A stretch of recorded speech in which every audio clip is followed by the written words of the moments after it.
thank you very much. It's an honor to have President Zlensky of Ukraine, and we've been working very hard, very close. So we've actually known each other for a long time. We've been dealing with each other for a long time and very well.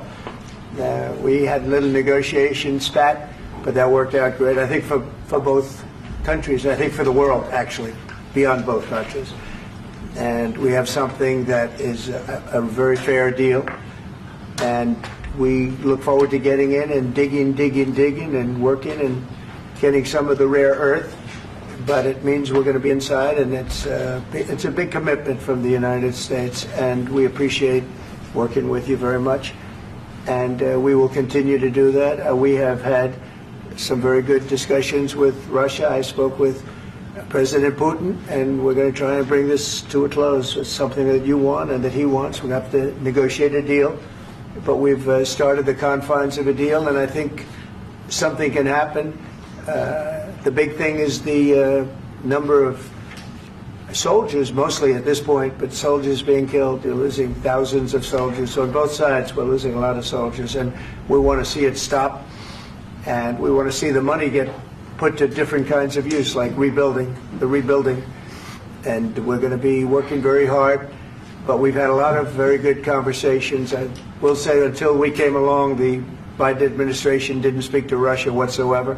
They didn't speak to anybody. They just allowed this to continue. And I will say that, I'll say in front of you, you've heard me say it 1,000 times, if I were president, this war would have never happened. We would have had a deal negotiated for you without having to go through what you've gone through. But your soldiers have been unbelievably brave. We've given them great equipment, but somebody has to use the equipment. They've been unbelievably brave, and we give them great credit. This was supposed to be over very quickly, and here we are 3 years later. So I give tremendous credit to your generals and your soldiers and yourself in the sense that it's been very hard fighting, very tough fighting. They're great fighters. And you have to be very proud of them from that standpoint. But now we want to get it over with. It's enough, right? We want to get it over with. So it's an honor to have you here. Thank you very much for coming. We're going to sign the agreement at the conference in the East Room in a little while, right after lunch. And we'll be having lunch together. We're also discussing some other things. And we appreciate everybody being here. It's somewhat of an exciting moment, but the really exciting moment is when we when they stop the shooting and we end up with a deal. And I think we're fairly close to getting that, and an honor to have you. And please, if you'd like to say something. No, thank you so much, Mr. President. Thank you for the invitation. And really, I hope that this first document will be first step to real security guarantees for Ukraine, our people, our children. I really count on it. And of course, we count that America will not stop support. Really, for us, it's very important to support and to continue it. I want to discuss it with details further during our conversation, and of course, the infrastructure or security guarantees. Because for today, I understand what Europe is ready to do, and of course, I want to discuss with you what the United States will be ready to do. And I really count on your strong position to stop Putin. And you said that enough with the war. I think that is very important, Ben, to say these words to Putin at the very beginning of war, because he is a killer and terrorist. But I hope that together we can stop him. But for us, it's very important to, to save our country, our values, our freedom, democracy, and of course, no compromises with the killer about our territories. But it will be later. And of course, what I wanted, we spoke about it by phone with you about the drones production. We have very good drones production. I think the best one in the world for today because of the war. Yes, and of course we need very much the air defense. You have the best air defense in the world, and really you helped us under attacks of Russians. And I want to speak how we can exchange the licenses. We're open to share the licenses of all our drones with you, of course, with the United States. And we need licenses for quick production of air defense. Even after the war, we need our nation to be calm, that we are secure. So that's why we need this air shield. And of course, About this, I want to speak about the contingents. I think that France and UK already spoke to you, and we know that Europe is ready, but without the United States, they will not be ready to be as strong as we need. And then the last point, last not least, about exchange, about our people and children. And you know that these crazy Russians, that they stolen 20,000 of children, Ukrainian children. They changed their names, they changed their families, relatives, and now they're in Russia. We want to bring them back, and really, it's a big dream, task, and goal for me, and our warriors. By the way, Mr. President, we exchanged, released more than 4,000 warriors from Russian prison, but there are thousands more in the prison. I wanted to share with you some images. How it's just can I now? Yeah, please. Some minutes, 1 minute, 1 minute. Just you to understand in what circumstances, in what situation they are, and what the attitude of Russia to our prisoners. They have guys just you before and after. And you see before and after, just you to understand. Now thousands of such guys, ladies and men, there, and that, so they don't eat, they beat them, and they, they do a lot of bad things. So out of, even during the war, there are rules. Everybody knows there are rules during the war. So these guys, they don't have any rules. You see that 50, 60 kilograms left, and a lot of such things. And I didn't want to show you what the changes with images of children, because I will just share with you.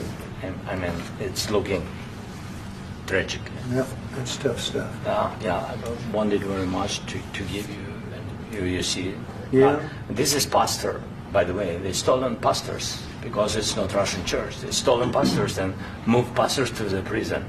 At the end of last year, we brought 3 pastors, and we could exchange them. And this is pastor, you see. Yeah, it's tough. Yeah, so I mean, this I wanted to show you, and this. So thank you very much. We want to get that ended, right? Yeah, of course. We And will. I think we will. And We have to, of course. do you have any questions, please? Thank you, Mr. President. With how much money is the U.S. going to put into the fund that is being created today, and how does this provide long-term security for Ukraine? Well, we don't know exactly how much, because we're going to be putting some money in a fund that we're going to get from the raw earth that we're going to be taking and sharing in terms of revenue. So it's going to be a lot of money will be made from the sale and from the use of raw earth. And as you know, our country doesn't have much raw earth. We have a lot of oil and gas, but we don't have a lot of the raw earth. And what we do have is protected by the environmentalists, but that can be unprotected, but still it's not very much. They have among the best in the world in terms of raw earth. So we're going to be using that, using it for all of the things we do, including AI and including weapons and the military, and it's really going to very much satisfy our needs. So it's something that just worked out really well. We have a lot of oil and we have a lot of gas, but we don't have raw earth. So this has just about every component of the raw earth that we need for computers, for all of the things we do. This puts us in great shape. And on long-term security for Ukraine, how does this provide? I think they're going to have great luck. I think once we make the agreement, that's going to be 95% of it. They're not going to go back to fighting. I've spoken with President Putin, and I feel very strong. I've known him for a long time, and I feel very strongly that they're very serious about it, and we'll make a deal. And when the deal is made, I don't think we talk about security. Everyone's talking about the other day. All they talked about was security. I said, let me make the deal first. I have to make the deal first. I don't worry about security right now. We have to have a deal, because right now, last week, 2,000 soldiers died on both sides. 2,000, and they're losing 1,000, 2,000, 3,000 a week. So as we sit here and we talk, people are getting shot and dying on the battlefield. And, they're not American soldiers, but they're Russian soldiers and they're Ukrainian soldiers, and we want to be able to stop it. And we want to be able also to spend money on other things. We don't want to, this is a tremendous amount of money. And what the Biden administration did was terrible. They were giving money, but they had no security on the money. Europe, as you know, gave much less money, but they had security. It was in the form of a loan. They get their money back, and we didn't. And now, at least we're protected because the American taxpayer has to be protected too. But this is an incredible agreement for Ukraine because we have a big investment in their country now, and what they have, very few people have. And we're able to really go forward with very, very high-tech things and many other things, including weaponry that we're going to use in many locations, but that we need for our country. Mr. President, This allows us to do this. will you continue Sorry. sending military aid? Yes, go ahead, please. If I can just, yes. In the document, there is one of the very important points. If we speak about business and investment, we never had LNG terminals in Ukraine. This document will open. I mean, the next document, but anyway, here we see in the framework, we see really goodwill for this. LNG terminals for us is very important, and I think for security of European continent. We have the biggest storage, gas storage. We have the biggest in Europe. Yes, yes, and we can use it. Use it for LNG. Use it for LNG, and we will do it. And really, we can help Europe because Europe really helped. President Trump said that they made less support, but they are our friends and they are our very supportive partners. They really gave a lot, Mr. President. They did. They gave a lot, but they gave much less. No. Much less. No. No. No. Okay.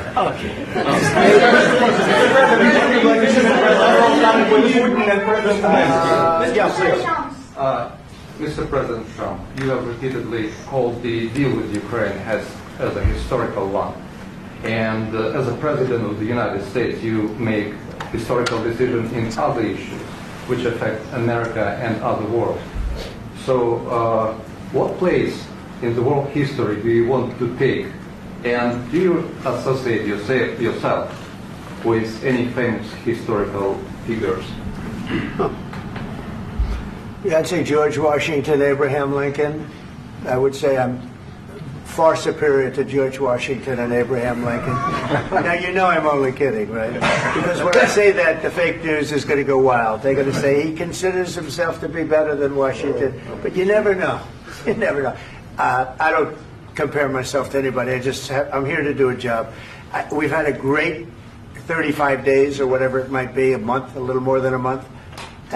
We've accomplished tremendous amounts. Not only this would be a very great achievement if we could get the war stopped and get them back to normalization. I think that's going to happen. We've had very good talks on both sides, as you know. But I think we've done a very good job, just generally. If you look at all of the things we've done in 30 days, they're saying there's never been a opening for a president. The first month, there's never been a first month like we've had.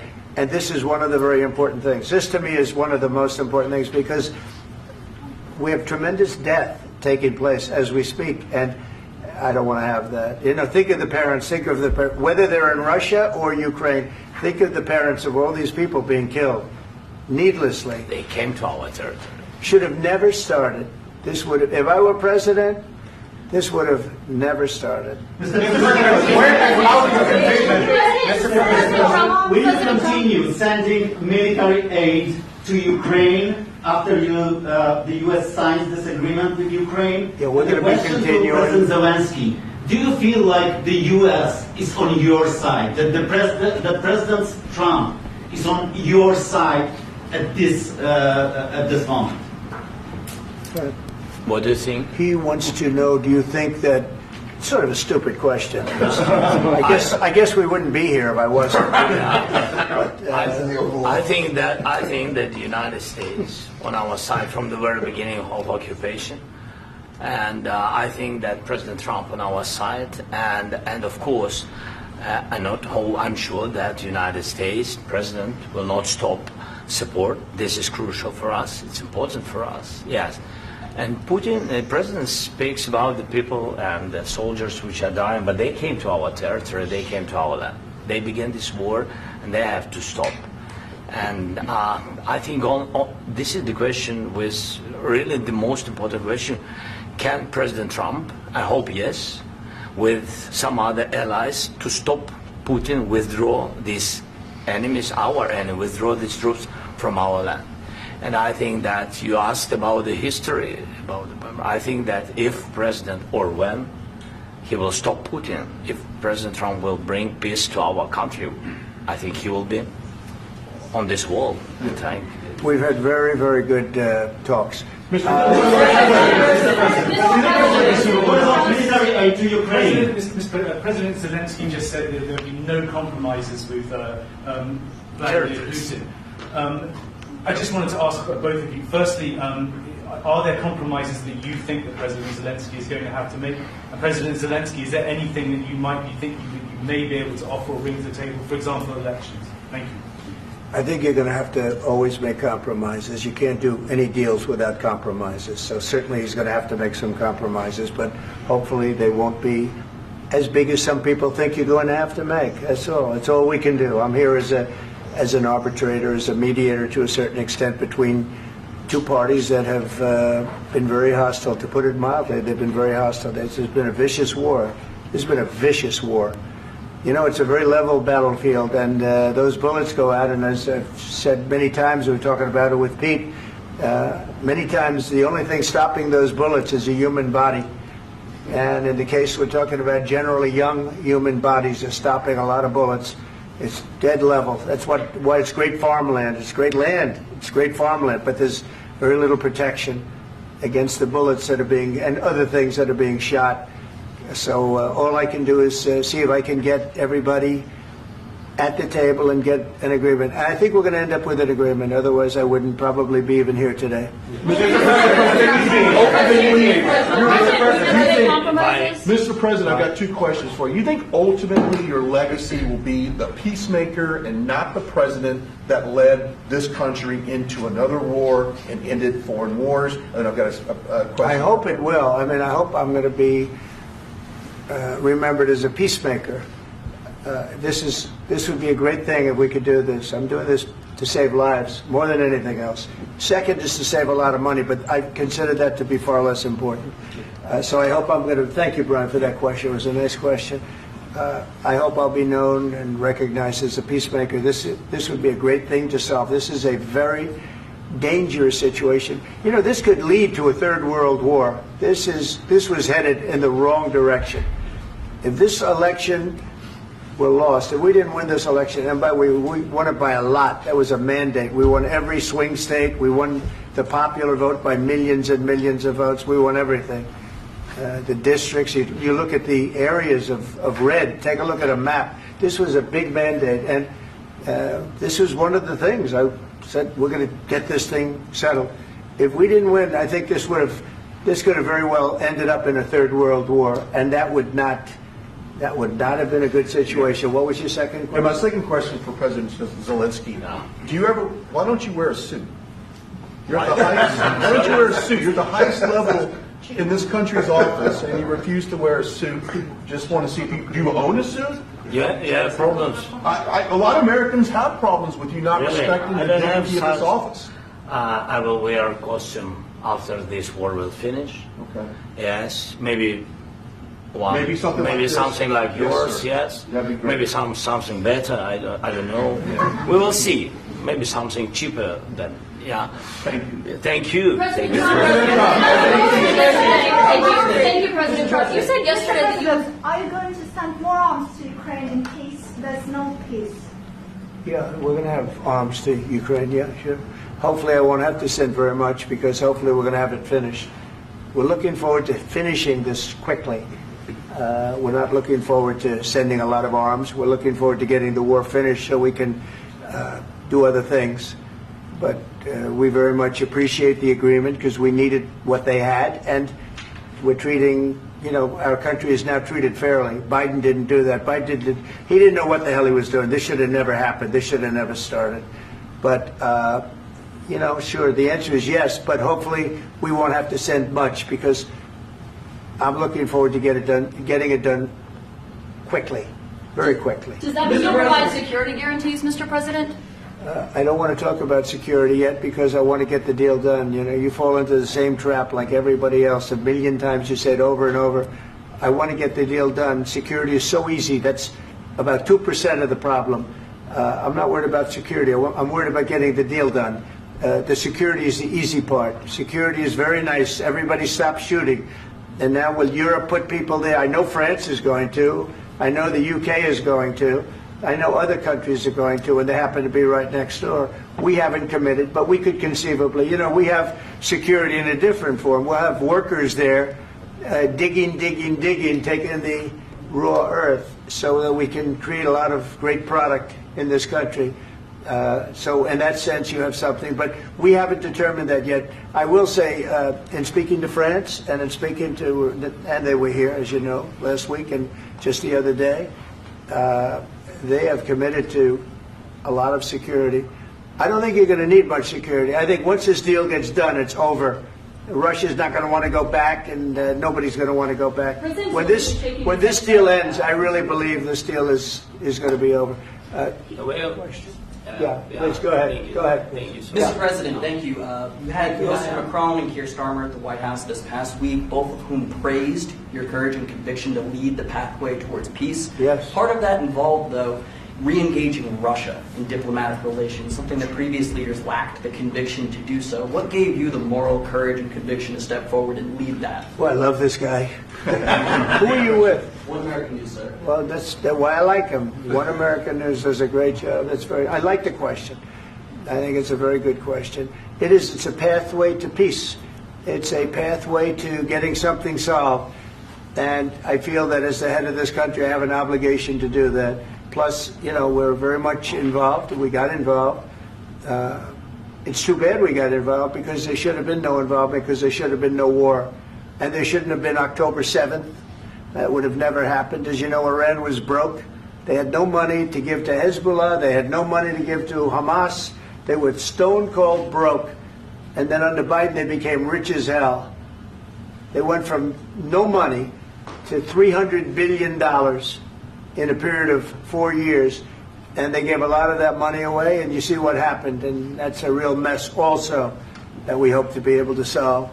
But no, I appreciate your question very much. I feel I have an obligation to try and do something to stop the death. If I can answer. Yes, if I can answer. Please, sorry. go ahead. Please. And I do like your clothing, by the way. Yeah, really? Even though I think he's a great guy, by the way. But I don't know if you two like each other. But you know what?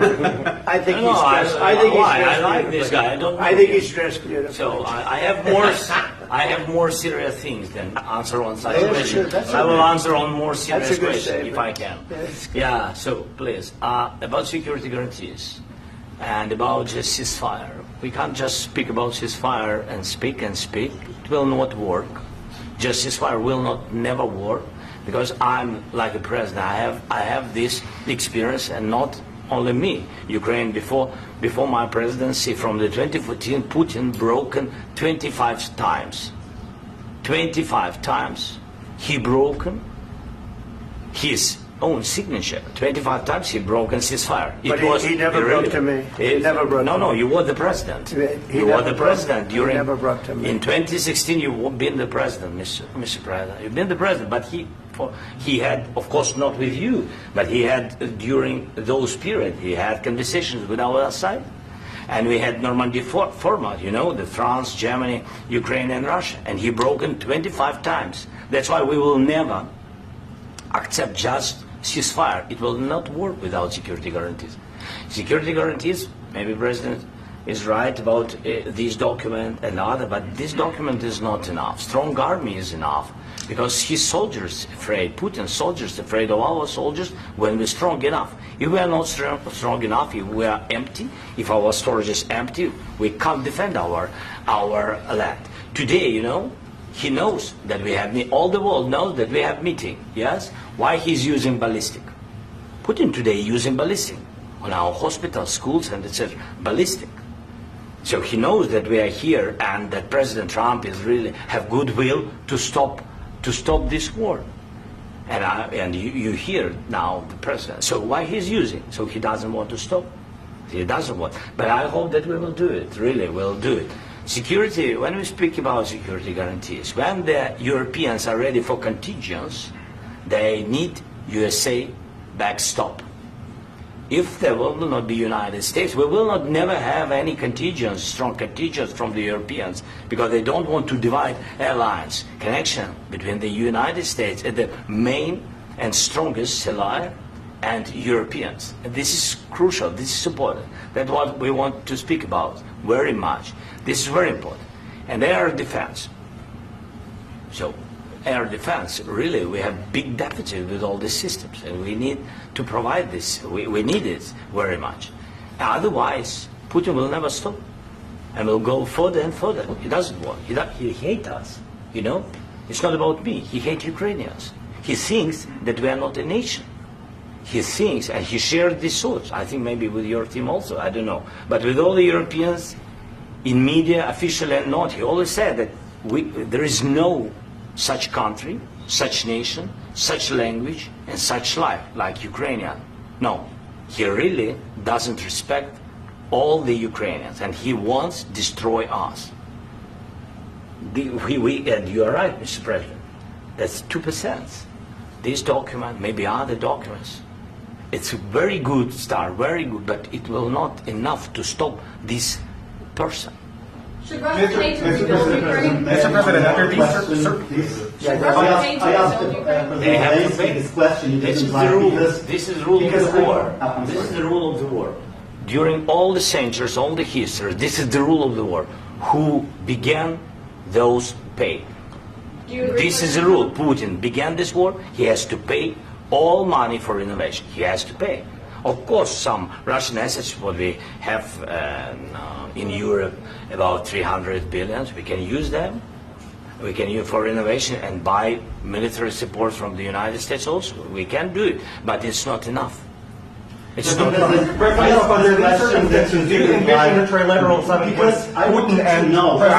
Wait 1 second. I asked this question that you didn't like because I wanted to know if you want to position yourself in the middle between Russia and Yes. Ukraine or on the Ukraine's. No, I'm in the middle. I want to solve this thing. I'm for both. I want to get it solved. And it's wonderful to speak badly about somebody else, but I want to get it solved. If we can solve it, great. If we can't solve it, they're going to have to fight it out, and who knows what's going to happen. But I want to see it get solved. May I follow up? One more question about U.S. troops in Europe. After Russian invasion of Ukraine, your predecessor sent additional troops to Eastern Europe, including Poland, my country. Yeah. Are you committed to keeping these troops on the eastern flank of NATO in the future? I'm very committed to Poland. I think Poland has really stepped up and done a great job for NATO. They, as you know, they paid more than they had to.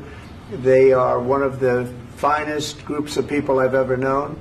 I'm very committed to Poland. What about Baltics? Poland's in a tough neighborhood, you know. What about the Baltics? The Baltics, they got a lot of, it's a tough neighborhood too. But we're committed. We're going to be very committed, and we're committed to NATO. But NATO has to step up, and the Europeans have to step up more than they have. And I want to see them equalize, because they are in for far less than we're in. And they should be at least equal. You understand that? Why is the United States, we have an ocean in between. Why is the United States in for so much more money and other things as Europe? With that being said, and as you said, they've also been obviously very helpful. But we have put in far more than they have. And I think they should equalize. Mr. President, please, go ahead. about the agreement again today, what changed between the first time that Secretary Bessent gave President Zelensky the agreement and today for the signing? We made a deal. So What was the I'm just- deciding factor? I'm a business person. We made a deal. That's what changed. Along with minerals. I didn't think we were going to make a deal.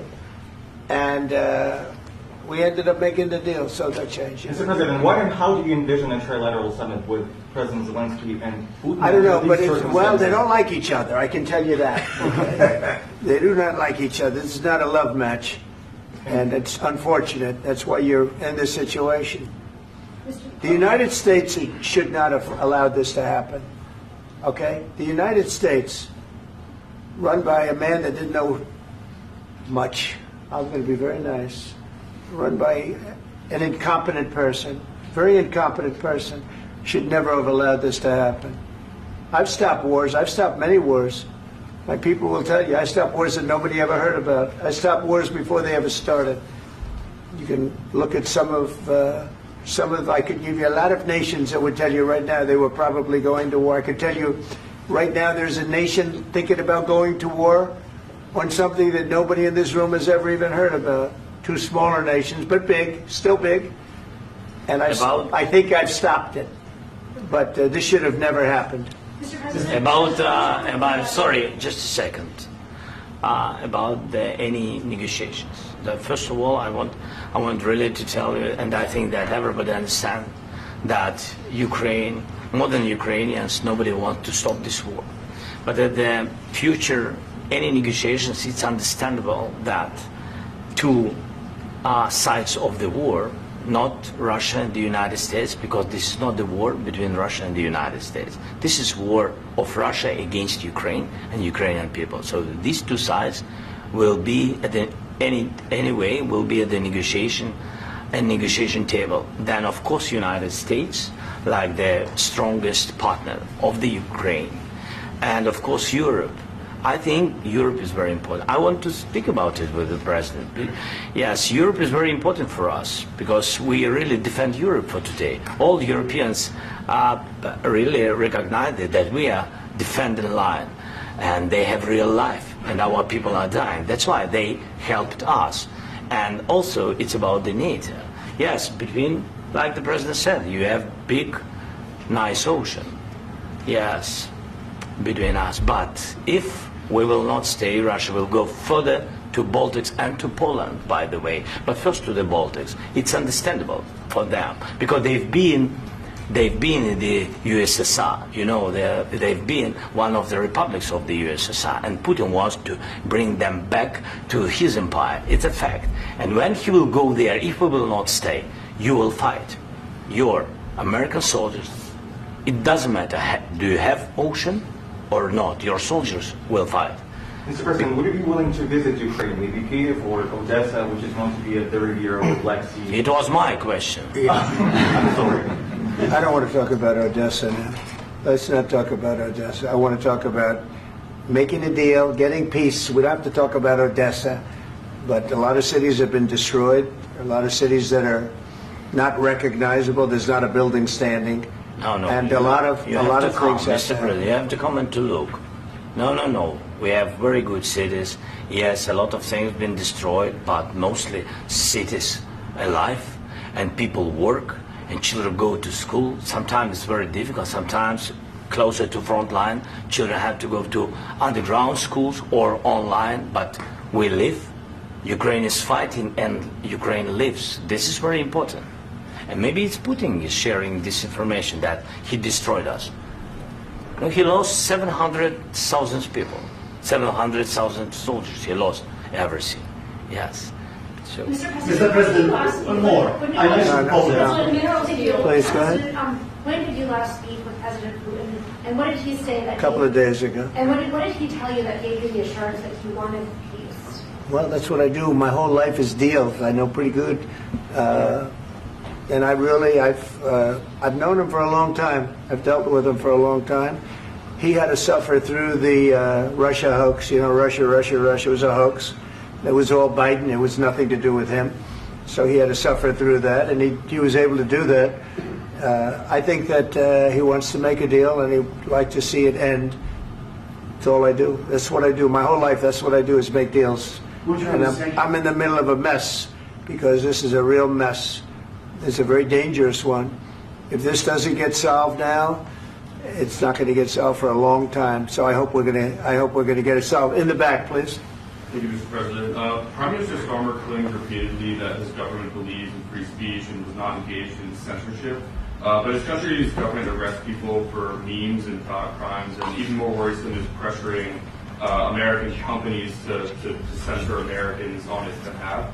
How can he be a reliable, trustworthy partner when he says things that are demonstrably false on such an important topic? Well, we actually spoke to him about that yesterday, and we thought they took it very, very much too far. JD was very strong on it. So was I.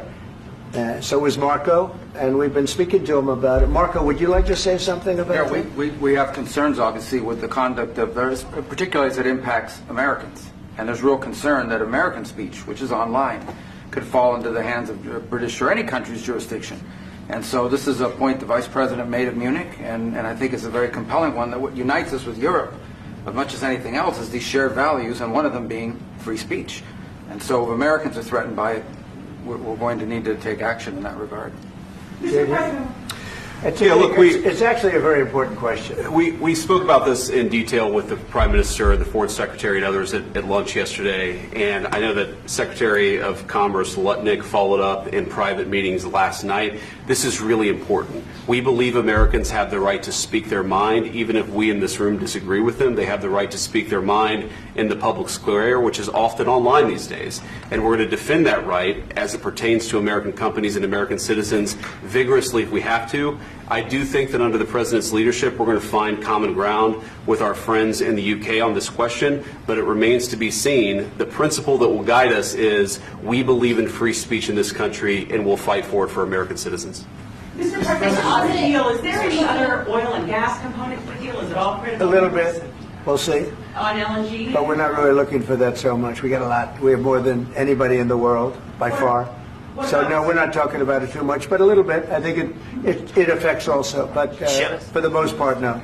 And sir, is there any agreement from Ukraine to purchase U.S. LNG as part of the deal, or is that on the table at all? No, we don't need that. Mr. President, I just wanted to ask you about, you just mentioned that you'd spoken to Vladimir Putin a couple of days ago. Just to be clear, that's a new call, not the one that you... I've spoken to him on numerous occasions. Okay. And how was the latest call?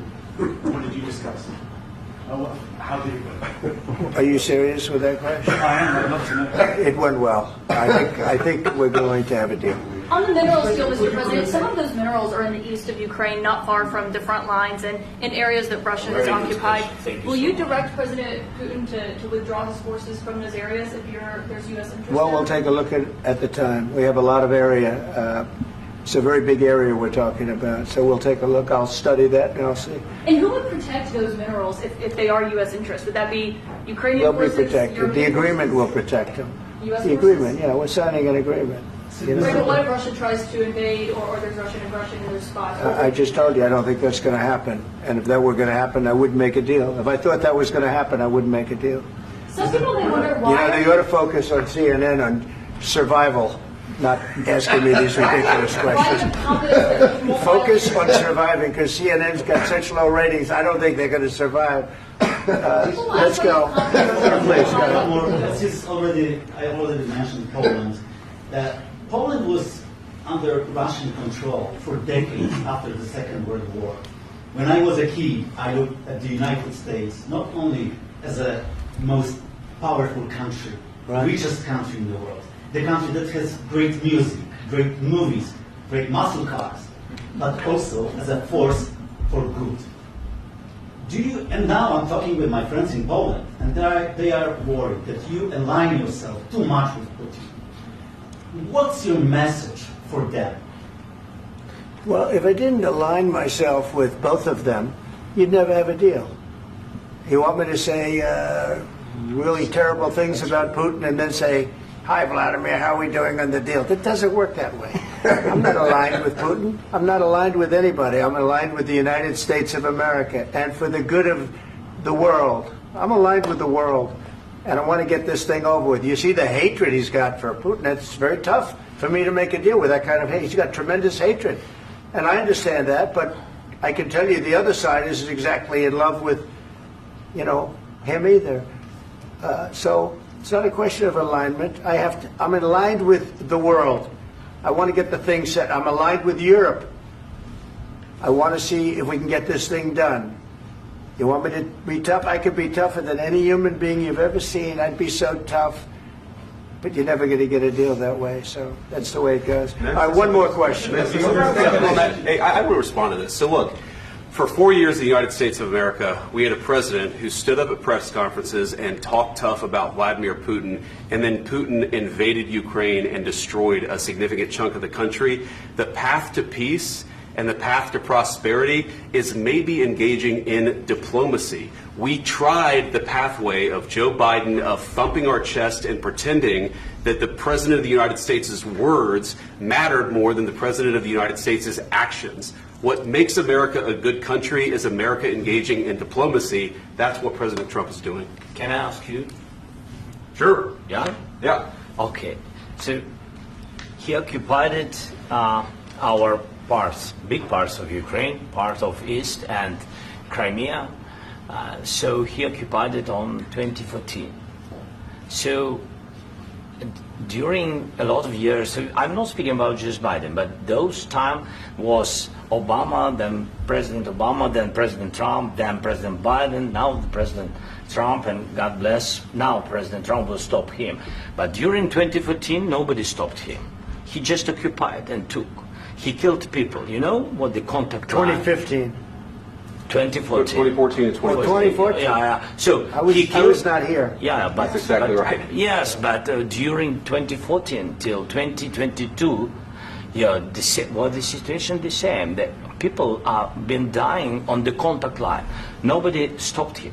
You know that we had conversations with him, a lot of conversations, my bilateral conversation, and we signed with him, me, like a new president. In 2019, I signed with him the deal. I signed with him, Macron and Merkel, we signed ceasefire. Ceasefire. All of them told me that he will never go. We signed him with gas contract. Gas contract. Yes, but after that, he broken this ceasefire. He killed our people and he didn't exchange prisoners. We signed the exchange of prisoners, but he didn't do it. What kind of diplomacy, JD, you are speaking about? What do you mean? I'm talking about the kind of diplomacy that's going to end the destruction of your country. Yes, but if you Mr. President, with respect, I think it's disrespectful for you to come into the Oval Office and try to litigate this in front of the American media. Right now, you guys are going around and forcing conscripts to the front lines because you have manpower problems. You should be thanking the President for trying to bring an end to this conflict. Have you ever been to Ukraine that you say what problems we have? I have been to. Count once. I've actually watched and seen the stories, and I know what happens is you bring them on a propaganda tour, Mr. President. Do you disagree that you've had problems bringing people into your military? And do you think that it's respectful to come to the Oval Office of the United States of America and attack the administration that is trying to prevent the destruction of your country? A lot of questions. Let's start from the beginning. Sure. First of all, during the war, everybody has problems. Even you, but you have nice ocean and don't feel now, but you will feel it in the future. God bless. You don't know that. God bless. You God bless. You will not have a war. Don't tell us what we're going to feel. We're trying to solve a problem. Don't tell us what we're going to feel. I'm not telling you. Because I'm you're in no answering on position this to question. dictate that. That's exactly Remember what this. you're doing. You're in no position to dictate what we're going to feel. We're going to feel very good. You will feel influence. We're going to feel very good and very strong. You will feel influence. You're right now not in a very good position. You've allowed yourself to be in a very bad position, and he happens to be right about From the very beginning of the war. You're not in a good position. You don't have the the cards right now. With us, you start having not cards. playing cards. Right now, you don't. I'm very You're playing serious, cards. Mr. President. You're I'm playing very cards. serious. You're I'm gambling the with the president lives of anymore. millions of people. You think- You're gambling with World War III. what do you think You're about? gambling with What do you World think War about? III. And what you're doing is very disrespectful to the country, this country. That's with back all to you. respect to you, Far I'm more than a lot of people said very they respect. should have. Have you said thank you once? This A lot entire of meeting? times. No, in this Even entire meeting, today. have you said thank Even you? today. You went to Pennsylvania and campaigned for the opposition in October. Offer some words of appreciation for the United States of America and the president who's trying to save your country. Please, you think that if you will speak very loudly about the war, you He's can... not speaking loudly. He's not speaking loudly. Your country's in big trouble. Can I Wait a answer? minute. No, Can you've I done a lot answer? of talking. Your country is in big trouble. I know. You're not winning. You're not winning this. You have a damn good chance of coming out okay because of us. Mr. President, we are staying in our country, staying strong from the very beginning of the war. We've been alone, and we are thankful. I said thanks you haven't in been this alone. cabinet. You haven't been alone. In this cabinet. We gave you, through this stupid president, $350 billion. You voted we gave for you your military president. equipment, You and you voted men for are your brave, president. but they had to use our military. What about If you didn't have our military equipment, if you didn't have our military equipment, this war would have been over in 2 weeks. In 3 days, I heard it from Putin. In 3 days, this is something Maybe new. less. In 2 weeks, of course, yes. It's going to be a very hard thing to do business like this. Again, I tell you. just say thank you. I said a lot of times to American people. Accept that there are disagreements, and let's go litigate those disagreements rather than trying to fight it out in the American media when you're wrong. We know that you're wrong. But you see, I think it's good for the American people to see what's going on. I understand, sir. I think it's very I understand. important. That's why I kept this going so long. You have to be thankful. You don't have the cards. Thankful. You're buried there. Your people are dying. tell you You're again, running I low know. on soldiers. Don't please, you're running Mr. low on President. soldiers. It would be a damn good thing. Mr. And President. then you tell us, I don't want a ceasefire. I don't want a ceasefire. I want to go, and I want this. Look, if you could get a ceasefire right now, I tell you, you take it so the bullets stop flying and your men stop getting killed. Of course, we want to stop the war. But you're saying you don't want a ceasefire. But I said to you, I want a ceasefire. with guarantees. Because you'll get a ceasefire faster than an agreement. Ask our people about ceasefire, what they think. That wasn't Doesn't with matter me. for you what- That what wasn't is- with me. It That was wasn't with with you. a guy named Biden, who was not a smart person. This That is was your- with, this that was is with your Obama. president. It was your president. Excuse me. That was with Obama, who gave you sheets, and I gave you javelins. Yes. I gave you the javelins to take out all those tanks. Obama gave you sheets. In fact, the statement is Obama gave sheets and Trump gave javelins. You got to be more thankful, because let me tell you, you don't have the cards. With us, you have the cards.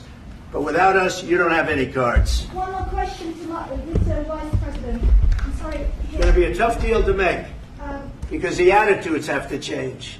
What if Russia breaks ceasefire? What if Russia breaks peace talks? What do you do then?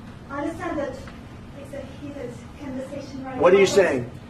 She's asking, what if Russia breaks the ceasefire? What if anything? What if a bomb drops on your head right now? Okay? What if they broke it? I don't know. They broke it with Biden, because Biden, they didn't respect him. They didn't respect Obama. They respect me. Let me tell you, Putin went through a hell of a lot with me. He went through a phony witch hunt where they used him and Russia. Russia. You ever hear of that deal? That was a phony Hunter Biden, Joe Biden scam. Hillary Clinton, Shifty Adam Schiff. It was a Democrat scam. And he had to go through that. And he did go through it. We didn't end up in a war. And he went through it. He was accused of all that stuff. He had nothing to do with it. It came out of Hunter Biden's bathroom. It came out of Hunter Biden's bedroom. It was disgusting. And then they said, oh, the laptop from hell was made by Russia. The 51 agents. The whole thing was a scam. And he had to put up with that. He was being accused of all that stuff. All I can say is this. He might have broken deals with Obama and Bush, and he might have broken them with Biden. He did, maybe. Maybe he didn't. I don't know what happened. But he didn't break them with me. He wants to make a deal. I don't know if he can make a deal. The problem is, I've empowered you to be a tough guy. And I don't think you'd be a tough guy without the United States. And your people are very brave. But you're either going to make a deal or we're out. And if we're out, you'll fight it out. I don't think it's going to be pretty, but you'll fight it out. But you don't have the cards. But once we sign that deal, you're in a much better position. But you're not acting at all thankful. And that's not a nice thing. I'll be honest, that's not a nice thing. All right, I think we've seen enough. What do you think? Huh? This is going to be great television, I will say that. All right. We'll see what we can do about putting it together. I need the back of the We'll see. I don't know. All right, guys, come on. Wait, hey, guys, come on.